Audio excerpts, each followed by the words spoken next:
Right now, millions of people are lying in the dark. Their muscles are completely still, and they think they're relaxing. I mean, they have their eyes closed, the house is quiet, and they are basically just waiting for sleep to kind of wash over them. Right, which is what we're all taught to do. Exactly. But biologically speaking, underneath the skin, their bodies are essentially preparing for a fistfight. Which is incredibly frustrating when you're the one lying there. I mean, we have this cultural myth that sleep is just passive. Yeah. So You lie down, you do nothing, and sleep just happens to you. But biologically, transitioning into deep sleep is an aggressive, highly active physiological shift. wait, aggressive. Yeah, because if you don't manually trigger that shift, your brain perceives your heightened state as a survival requirement. It will literally block you from entering deep sleep because it thinks you're in danger. And that biological roadblock is exactly what we are dismantling today. So welcome to this deep dive. We have pulled together a massive stack of source material for you today.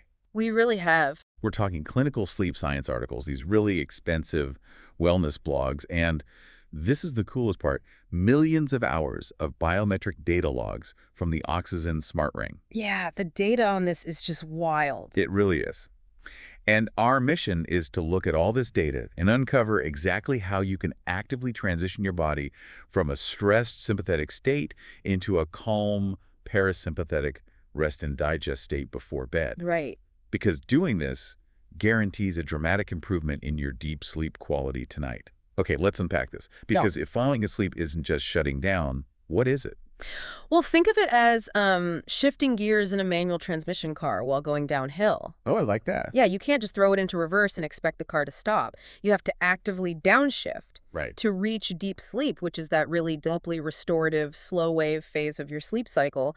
Your autonomic nervous system has to fundamentally change its operating protocol. So you have to actually move out of that sympathetic high alert mode that kept you focused all day. Exactly. You have to actively power up the parasympathetic mode.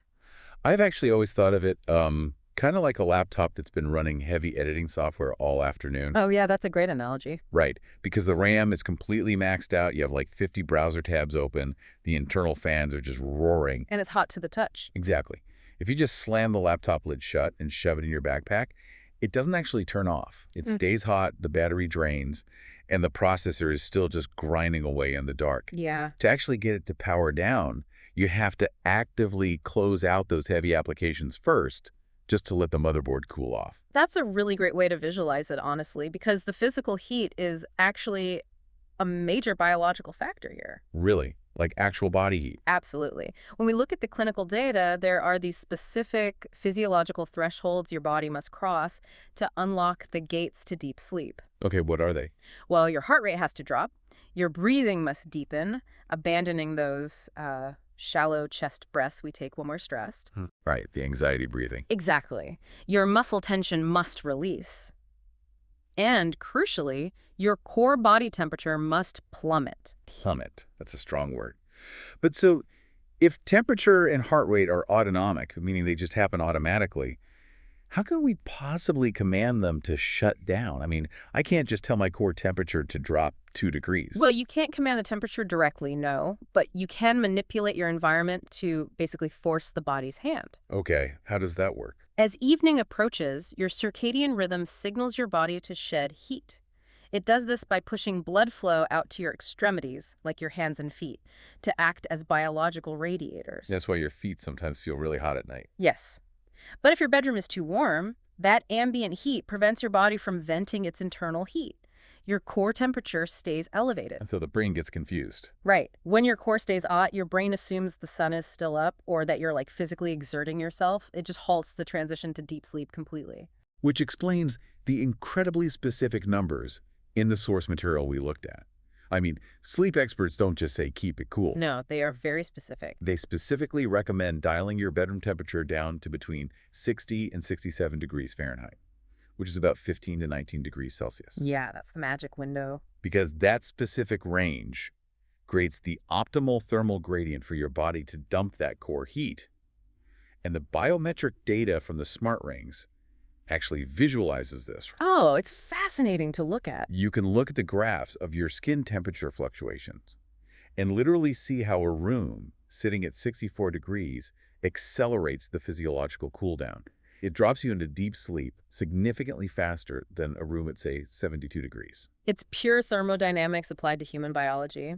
But, temperature is only one half the equation. What's the other half? Well, because even if you are shivering in a 60-degree room, if your heart rate is erratic and your stress hormones are surging, you're still not going to reach deep restorative sleep. Which brings us back to the laptop's roaring processor. So if the room is cool, how do we force the internal systems, like the heart and the nervous system, to finally close out those heavy applications? We look at the ultimate biometric indicator of your nervous system's balance, which is heart rate variability, or HRV. HRV, okay. Yeah, if you want to know whether your body is ready for deep sleep, HRV is the metric that tells the truth. Let's break down what HRV actually is for a second, because I know a lot of people confuse it with resting heart rate. Yeah, they do all the time. But they are completely different metrics, right? Fundamentally different. I mean, resting heart rate is just how many times your heart beats in a minute. Heart rate variability measures the microscopic variations in time between those individual beats. So they aren't evenly spaced. No, a healthy, relaxed heart does not beat perfectly on the second like a mechanical metronome. Yeah. There are fractional microsecond differences. Like when you inhale, your heart rate actually speeds up just a tiny bit. When you exhale, it slows down. So a high HRV, meaning lots of variation between beats, is actually a good thing. A very good thing. High HRV means your nervous system is flexible. It indicates a healthy push and pull between your sympathetic and parasympathetic systems. It means you're adaptable. Exactly. It means you are resilient and primed to recover. Low HRV, on the other hand, means your fight or flight system is completely dominating. Because it's too rigid. Right. Your heart is beating rigidly, preparing for an imminent threat. When you look at the biometric logs, people lying awake staring at the ceiling invariably have a suppressed HRV. Okay, so the sources highlight a highly specific tool for manipulating this metric. Resonant breathing. Yes. Breathing at a pace of exactly 6 breaths per minute. But I have to push back here a little bit. Go for it. Look, we all know taking a deep breath feels nice. But acting on behalf of anyone listening who just barely survived a chaotic 12-hour workday full of putting out fires... Which is a lot of people. Right. Are you telling me that simply breathing 6 times a minute for 5 minutes is going to magically override a massive spike in stress hormones? It sounds like, generic wellness fluff. Mm-hmm. How does moving air in my lungs stop my brain from panicking? What's fascinating here is the sheer mechanical force of autonomic responsiveness. Mechanical. Yes. We aren't talking about trying to think happy thoughts to calm down. We are talking about pulling a physical emergency brake on your nervous system. Okay, I'm listening. When you purposefully slow your breathing down to exactly 6 breaths a minute, or when you use a technique like box breathing, inhaling, holding, exhaling, holding, you are mechanically stimulating the vagus nerve. The vagus nerve being the primary superhighway that connects the brain to the gut and the heart. Exactly. And it controls your parasympathetic nervous system. When you take control of your diaphragm and force a long, slow exhale, the vagus nerve physically secretes acetylcholine. Which is a neurotransmitter. Right, a neurotransmitter that directly lowers your heart rate. So you are bypassing the anxious thoughts in your brain entirely. Yeah, you're sending an undeniable chemical signal from your body up to your brain that says, we are safe, there is no predator, it is safe to initiate the shutdown sequence. So the brain is up there freaking out, but the lungs and the heart are essentially sending a memo up to headquarters saying, hey, the data down here says we're totally fine. Go ahead and lower the cortisol. That's the exact mechanism. Taking just 5 minutes to do this before bed causes an immediate measurable spike in your HRV. It physically breaks the physiological stress loop your body has been trapped in all day. Here's where it gets really interesting, though, because the research points out a massive trap that almost everyone falls into. Oh, absolutely. You can do your 5 minutes of resonant breathing, get your HRV up, lower your core temperature, and then accidentally completely sabotage the entire process without even realizing it. Yep. I'm talking about the doom-scrolling illusion. The great modern sleep saboteur. I am so guilty of this. I'll be lying in bed, the lights are off, I'm totally physically still, and I'm just scrolling through social media looking at home renovations or reading the news. Thinking you're winding down. Exactly. Yeah. Subjectively, I feel like I'm unwinding. My muscles are relaxed. But the biometric data proves that what I'm doing is the biological opposite of relaxing. Because surface calm is a complete illusion. You might feel physically still, but think about what is happening on an evolutionary level. Right. You are lying in the dark, and your eyes are rapidly scanning an endless feed of unpredictable information. You're absorbing microdoses of social comparison, outrage, breaking news. It's just a constant barrage. Biologically, your brain interprets this rapid visual scanning and emotional reactivity as searching the horizon for threats. So my brain thinks I'm looking for a predator in the bushes, not looking at someone's vacation photos on a beach. Exactly. And the body responds appropriately. It commands the adrenal glands to pump out cortisol. And the Ring data shows this. The Ring data captures the fallout perfectly. A cortisol spike from late-night screen time can cause a user's HRV to plunge by up to 30% in just a few minutes. 30%? Yeah, you just undid all your breathing exercises. Your body is physically lying in bed, but biologically you've just thrown it right back into sympathetic overdrive. You are back to prepping for a fistfight. Right. And it's not just the digital doom scrolling that does this either. The sources highlight several physical saboteurs that kind of disguise themselves as comfort habits. Food being a huge one. Yes. Eating a heavy meal right before bed is massive. I mean, we all know the food coma feeling, where you eat a huge bowl of pasta and immediately feel sleepy. But feeling lethargic is not the same thing as deep sleep. They're entirely different states. A food coma is basically just massive blood diversion to your stomach. Okay. But think back to our earlier discussion about temperature. Your core body temperature has to drop for deep sleep to occur. And digesting food creates heat. A lot of heat? Digestion is a highly active heat-generating process. Your stomach is essentially a biological furnace. So if you eat that heavy meal late at night, your core temperature stays elevated because your body is burning energy to break down the food. It physically blocks the thermal drop. Furthermore, your heart rate remains elevated because pumping all that extra blood to your digestive tract takes work. Right. Your body simply cannot maintain the physiological parameters required for slow-wave deep sleep while simultaneously processing a heavy meal. It fragments your sleep architecture. It pulls you out of the deep cycles. Exactly, pulling you out of the deep restorative cycles and keeping you in lighter, easily disrupted sleep phases. So the sources also brought up the mechanics of late-day caffeine consumption. Oh, yeah. Now, everybody knows drinking an espresso at 9 p.m. is a bad idea. But the mechanism behind why a 3 p.m. coffee destroys your deep sleep at 11 p.m. is what's really compelling here. It all comes down to adenosine. Right, adenosine is a chemical that naturally builds up in your brain for every hour you are awake. It creates sleep pressure. Yes, sleep pressure. When enough of it accumulates and binds to the receptors in your brain, you feel an overwhelming urge to sleep. Now, caffeine is chemically shaped very similarly to adenosine. Ah, so it fits in the same spot. Exactly. When you consume it, it slots right into those brain receptors, blocking the adenosine from docking. It's like putting a broken key into a lock. The real key just can't get in. Precisely. The fatigue is still there. I mean, the adenosine is still floating around in your brain, but the signal is jammed. So you don't feel tired. Right. Even if you force yourself to fall asleep with caffeine in your system, your brain struggles to initiate the slow-wave, deep sleep patterns because the neurochemical signaling is totally disrupted. This raises an important question about the timing of all this, actually. Because beyond what we put in our bodies or look at on our screens, the sources emphasize the structure of our schedule itself. Specifically, this concept of social jet lag. Yeah, it's a fantastic term for a terrible habit. Totally. Social jet lag is the discrepancy between your body's internal biological clock and your actual sleep schedule, which is usually driven by social obligations. Like the weekend. Right. You go to bed at 10 p.m. on Tuesday to be ready for work, but you stay up until 2 a.m. on Friday, and then try to force yourself to sleep by midnight on Sunday. I think literally everyone listening has done that exact schedule at some point. But why is it so destructive if you're still getting, say, 8 hours of sleep on that Friday? Because your circadian rhythm isn't just some vague concept, it is a cellular reality. Every cell in your body has a biological clock. Wow, every cell. Every cell. When you bounce your bedtime around by 4 hours, you are constantly confusing that cellular timing.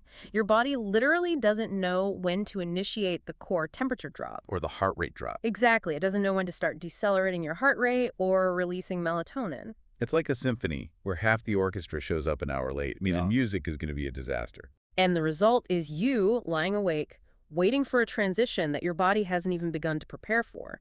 Sticking to a consistent bedtime trains your biology. It sets the clocks. It aligns those cellular clocks so that when 10:30 p.m. rolls around, your body automatically initiates the physiological downshift, making it incredibly easy to naturally slip into deep sleep phases. And the user logs from the OXYZEN Ring actually highlight another environmental factor that ties into this physical transition. It's not just about a dark, cool room. It's about air quality. This one surprises a lot of people. Yeah. Users who slept in stuffy, poorly ventilated rooms saw massive fluctuations in their SpO₂, their blood oxygen levels. Which completely sabotages deep sleep. How so? If the air is stale and oxygen levels drop even slightly, your brain senses a mild threat of suffocation. Oh, wow. Yeah, so it triggers a microarousal, a tiny spike in heart rate and adrenaline, just to make you shift positions or take a deeper breath. But you don't wake up. You won't consciously remember waking up, no. But that microarousal violently yanks you out of slow-wave sleep. Ensuring good ventilation prevents those oxygen dips and keeps the parasympathetic state stable. So what does this all mean? We've talked about dropping the temperature to 60 to 67 degrees, doing resonant breathing to manually trigger the vagus nerve, avoiding the doom-scrolling cortisol spike, cooling down the digestive furnace, and keeping a rigid sleep schedule to avoid social jet lag. It's a lot to manage. It is. So Yeah. why should you put all this effort into optimizing your final waking hour? I mean, we all know getting deep sleep makes us feel less groggy, but what is the actual biological payoff of going to all this trouble? If we connect this to the bigger picture, deep sleep, specifically that slow wave phase we keep mentioning, is not just about physical rest. It is the fundamental biological engine of learning and memory. The engine of learning. Okay, let's really dig into that, because the cultural assumption is that sleep is just off time. Right. You know, the body is a car sitting in the garage with the engine off. But the brain isn't off at all during deep sleep, is it? Not at all. It is arguably doing its most critical, heavy-lifting cognitive work of the entire 24-hour cycle. Really? Yes. During slow-wave sleep, your brain facilitates a profound biological process called declarative memory consolidation. Okay, what does that actually look like inside the brain? Think about your brain like a computer. Throughout your day, you are constantly acquiring new facts, figures, concepts, and experiences. Right. Emails, conversations, everything. Everything. You read an article, you have a deep conversation, you learn a new software program at work. All of this incoming information is temporarily held in your short-term memory, primarily in a structure called the hippocampus. The hippocampus, okay. But the hippocampus is incredibly limited in storage capacity. It's kind of like the USB flash drive of the brain. Yeah. It fills up incredibly fast. Exactly. And if that information stays on the flash drive, it is highly vulnerable to being overwritten or just forgotten entirely. So how does it get saved? So, during deep sleep, this magnificent synchronization happens. Your brain actively replays the neural firing patterns of the things you learned that day. It literally replays them. Yes, it replays them. It transfers this new information out of the temporary storage of the hippocampus and physically cements it into the hard drive of your cerebral cortex, your long-term memory. It's literally strengthening the neural connections, physically altering the architecture of your brain to integrate what you just learned. Yes. But that transfer process, that massive download from the USB to the hard drive, only happens during slow-wave deep sleep.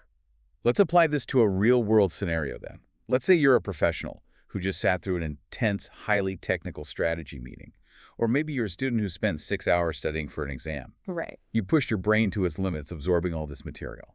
Then you go home, you doom scroll in bed for an hour, your cortisol spikes, your bedroom is 74 degrees, and you completely wreck your deep sleep architecture. What happens to the data? You lose it. Seriously. Yeah, if you don't get enough deep sleep, that consolidation process is severely truncated. The neural pathways of what you studied simply won't be solidified. That's brutal. You might wake up the next morning feeling physically okay, but you'll find that the nuances of that strategy meeting or the complex formulas you studied have slipped away. Because it never left the flash drive. Exactly.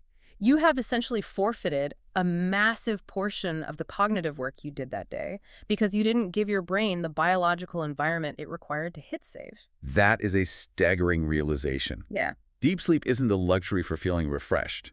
It is an active, mandatory cognitive process. Absolutely. It's the absolute bedrock of maintaining high cognitive performance, expanding your learning capacity, and keeping your decision-making sharp.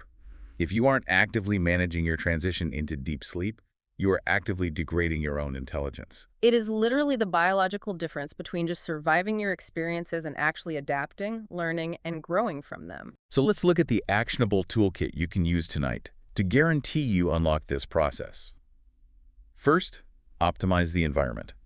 Dial the thermostat down to that 60 to 67 degree sweet spot to force the core temperature drop. Right. And crack a door or window to keep the air quality and your oxygen levels stable. Second, cut out the saboteurs. Avoid the late heavy meals that turn your stomach into a furnace. Block the adenosine jammers by skipping late caffeine, and lock in a consistent bedtime to eliminate cellular social jet lag. So important. Third, swap the doom scrolling for a genuine pre-sleep routine, like reading a physical book, to avoid that 30% HRV killing cortisol spike. And finally, use your manual override. Pull the emergency brake with just 5 minutes of resonant breathing, 6 breaths a minute, to stimulate your vagus nerve and force your body into that calm, parasympathetic state. You know, we spend our entire lives viewing sleep as the end of our day. Right. We look at it as the finish line that we finally get to collapse over once all the important work is done. But what if we completely flip that perspective? How so? What if we viewed tonight's deep sleep not as the end of today, but as the active biological starting line for tomorrow's cognitive performance? I love that. If you truly recognize that your ability to learn, remember, process, and perform tomorrow is quite literally being physically constructed during tonight's slow wave sleep, how would that change the way you treat your final waking hour tonight? That is exactly the question to ask yourself the next time you find yourself lying in the dark, mindlessly scrolling, wondering why your brain won't just shut off. You can't just slam the lid shut and expect the system to cool down. You have to actively close the applications. Thank you so much for joining us on this deep dive. Test these biological levers out tonight. Drop the temperature, pull the emergency brake with your breath, and see how your body responds. We'll see you next time.